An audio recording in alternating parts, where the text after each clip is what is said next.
Ertaga $5000 bersangiz ham bu holatga qaytarishning umuman imkoni yo'q. Nima demoqchiman? Hozir tushuntiraman. Bizga eng ko'p berilgan savollar, hozir ancha oldin 100% gaz ustunovka qildirib qo'yganman. O'shani 70 ga 30 sistemada qildirsa bo'ladimi, yo'qmi deb savol berishadi. Akalar, umuman imkoni yo'q. $5000 bersangiz ham uni iloji bo'lmaydi. Faqat boshidan dizelga yuradigan motorga xarajat qilasiz, keyin qilsa bo'ladi. U endi dolga istoriya bo'lib ketadi.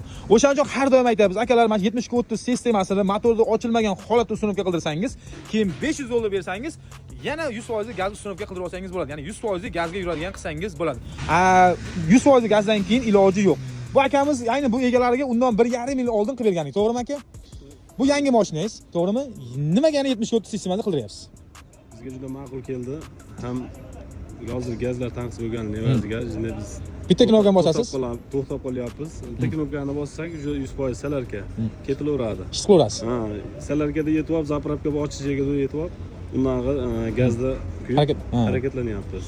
Yaxshi, endi mashina hozircha mana ukamiz mashinasiga, Humoyil degan ukamiz mashinasiga qo'ydik. Ma'qul keldi. Menga ma'qul kelgani uchun kelib qo'ydirdim. Mana shu 150 talik balonni qo'ydirdim. Tavsiya etasiz qolganlargami? Tavsiya etaman.